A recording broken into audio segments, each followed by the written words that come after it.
Hi everyone, I'm back to read the next chapter, chapter 4, in our book, Addy Learns a Lesson, a school story, book 2 from 1864.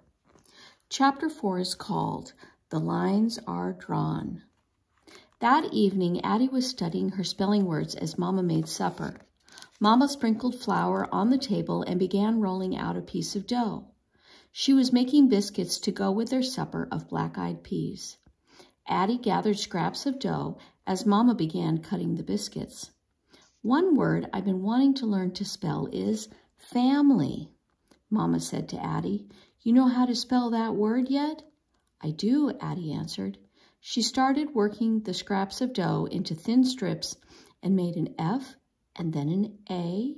Mama, what do you think Esther's doing right now? Addy asked as she continued making the letters. I suspect she's getting ready to eat her supper too, Mama said. I miss her, Addy said, and Papa and Sam. She sighed deeply. Mama, when are we going to live together again like a real family? Mama sighed too. I can't say when we'll be together again, Addy, she said, but I don't want you thinking that we ain't a family, 'cause we ain't all in one place. We just as much a family as we was back in North Carolina. And Addy finished spelling family with the dough pieces. F-A-M-I-L-Y. Mama read, family, that's us. That's us, Addy smiled softly. The next day in school, Miss Dunn talked about the war and about the progress the soldiers from the North were making. It appears that our Union troops are winning the war, she said proudly. The class cheered. Miss Dunn went on. Now, it's important for the Union soldiers to know we support them. Harriet interrupted. My mother does volunteer nursing to help wounded colored soldiers, she said importantly. She says many of the soldiers she sees are missing an arm or a leg. Some of the children groaned. I'm sure that's true, Miss Dunn said. This has been a very bloody war. The soldiers who make it back alive are lucky, even those who are missing their limbs. Many soldiers are dying in battle. All of the men go off to fight in the North for our heroes.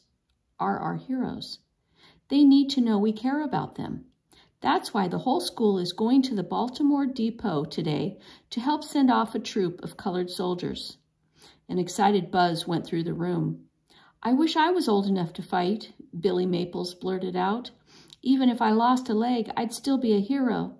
Sarah raised her hand. Miss Dunn, why there got to be a war at all, she asked. Miss Dunn paused for a moment. Sometimes people fight even when they don't want to.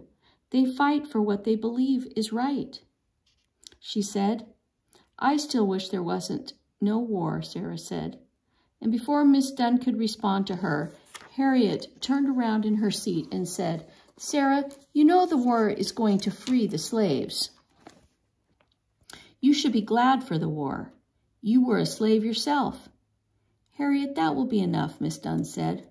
Almost all of us colored people, used to say slaves. Not me. My family has always been free, Harriet said proudly. Addy could see a tense look come over Miss Dunn's face. Girls and boys, almost all colored people came to America as slaves, she said. If you weren't a slave, someone in your family probably was. One of the reasons there is a war now is because a line exists between colored and white people. That line is slavery. Miss Dunn turned and faced Harriet.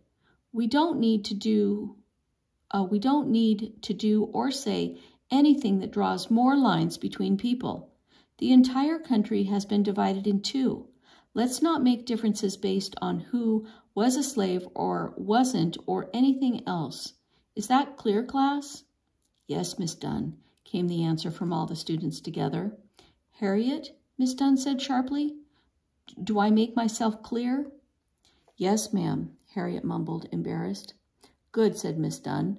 When we go to the depot, I want you all to be on your best behavior. Now line up with your desk partners. As the class left the building, Harriet put her arm around Addy's shoulders. So what did you decide? Harriet asked. Are you walking home with me and my friends today after school, or do you have to ask Sarah's permission. I don't have to ask her permission, Addy said quickly. I'm going to walk with you. Good, Harriet said. She sounded satisfied. And by the time the students arrived at the railroad station, a crowd had gathered. The students lined up along the street with the other people to watch the soldiers march by straight and tall in their blue uniforms trimmed with brass buttons.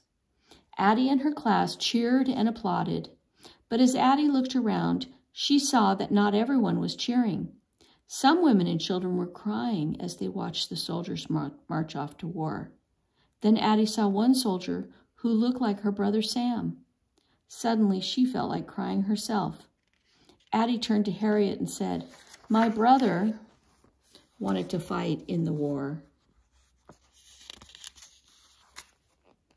"Really?" replied Harriet. She didn't sound interested.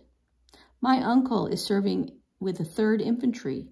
That was the first colored regiment organized in the state." "Oh," said Addy. She wished she knew as much about where Sam was as Harriet knew about her uncle. On the way back to school, the boys marched straight and tall just as the soldiers had, and the class rang, "Rally, rally round the flag." When school ended that day, Addy gathered her lunch pail and books and went to Sarah's desk. "I'm going to walk with Harriet and her friends today," Addy said firmly. "She asked me. You can come too if you want." "No, I can't," Sarah said, her voice shaking. Addy could see that Sarah was hurt. She was starting to say something to Sarah when she heard Harriet call, "Come on, Addy." Addy turned to see Harriet, surrounded by her friends. She gestured for Addy to come. "Come on," Sarah said bitterly. "You know you want to." Without looking at Sarah, Addy ran to join Harriet. Once she caught up with Harriet and her friends, she glanced back at Sarah, who was alone. Addy felt torn, but Harriet distracted her. "How do you think you'll do at the spelling match on Friday?" Harriet asked Addy. "I hope I'm going to do all right," Addy replied. "I've been studying real hard." "Can you believe Miss Dunn gave us 75 words to learn?" asked Mavis, one of Harriet's friends. She was a tall girl with sandy brown hair. "Harriet is going to win," another girl said. "She doesn't even have to study." Addy looked back over her shoulder again at Sarah, but Sarah had disappeared.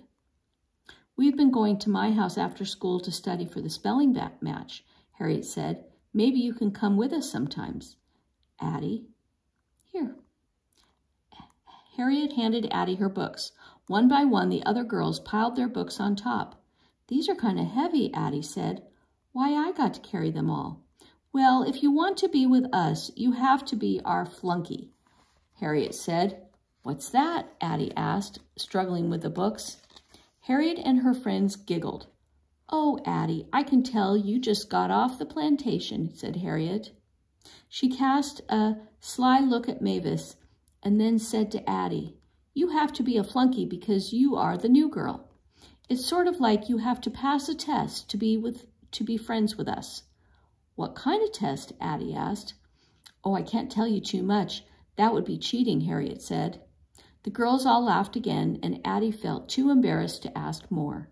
She felt that the girls all had a secret that they weren't sharing with her. When the group reached Mrs. Ford's shop, the girls quickly took their books off Addy's pile. "I'll see y'all tomorrow," Addy called as they walked away. "Bye," Harriet called, not bothering to look back at Addy. Inside the shop, Mama and Mrs. Ford were busily working. "Good afternoon, Mrs. Ford," Addy said. "I know this is a place of business, but can I talk to Mama for a minute?" "Make it quick," Mrs. Ford said, never looking up from her work. "Mama, can I go to Harriet's house to study for the spelling match?" Addy asked. "I told you about her before. She's my desk partner, and she invited me." "I suppose it's fine," Mama answered, "but only if Sarah go with you." Addy suddenly felt sick to her stomach. Harriet would never include her if Sarah had to come along. "Where is your friend?" Mrs. Ford asked. Addy looked away. "She ain't want to walk with me today," she said. "That don't sound like Sarah," Mama said, surprised. "It's true, Mama," Addy said quickly. "Anyhow, I know my way around now. As Addy slowly climbed the long stairs to the garret, she tried to convince herself that what she had just told Mama was true. Sarah had not wanted to walk with her today. She also tried to figure out a way she could go to Harriet's without Sarah. Addy knew a line had been drawn between Sarah and Harriet, and neither one would cross it. All right, and that is the end of chapter 4, and next time we'll read chapter 5.